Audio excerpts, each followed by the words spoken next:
Good evening guys. Nandito po ako ngayon sa ating range ng mga native at upgraded native. At ating pong susungkitin yung kita nyo po yun, yung puting yun, yung inahin, dahil padating na po si Bagyong Opong. Tingnan nyo po, umaambon pa nga po ngayon, kaya pabababain po natin yung mga hapon na manok sa puno. Baka basa sila ng sobra pag lumakas ng ulan mamayang madaling araw. Tsaka ito po, hindi nyo basta makikita yan, itim, makukulit po yung mga yun dahil ito po ay galing sa kapitbahay. Nung sinama ko po dyan ay binubuli, kaya nakahiwalay dito sa karamihan. Meron pa rin po ditong isa, hindi nyo siguro basta makikita dahil yan po, yan ibababa po natin yung mga yan dahil malakas po ang ulan, sigurado mamayang gabi, para makasigurado tayo na hindi magkakasipon or anumang sakit. Dahil nag-message na po ang ND RRCC po yata yan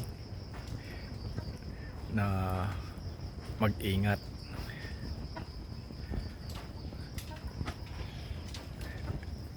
NDM. Ayan po, atin po yung kukunin, ibababa po natin yan para makasigurado po tayo, o kaya kung makulit po siya ay kukulong natin kasamahan ni Maya. Yan lang po.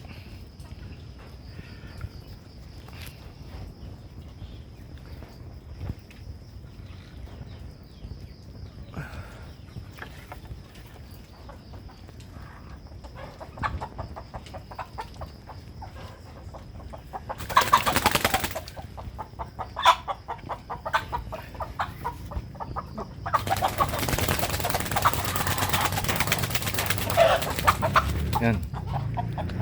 Patak na po yan.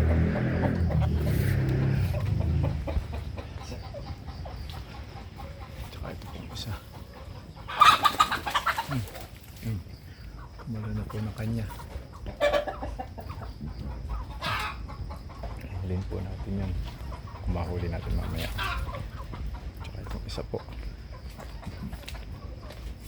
Bababa po natin to dahil mahirap na po makulit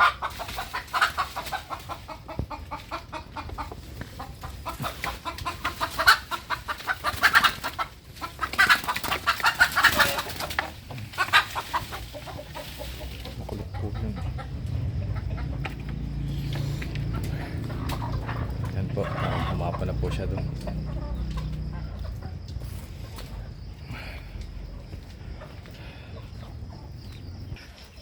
Kanina nga pong hapon ay atin po tinalian yung bubong ng ating isang doon, pabahay yan, sa pabahay sa mga manok.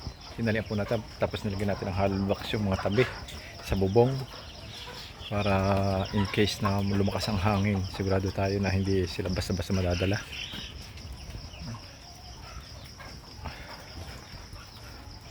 Po nagkakagulo sila doon dahil nagsisiksikan sila doon sa hapunan. Ano po, putik na naman dahil sa ulan. Yan, ang ating mga, ito po yung ating mga broiler. Ano po sila, 40 days na po yung mga yan.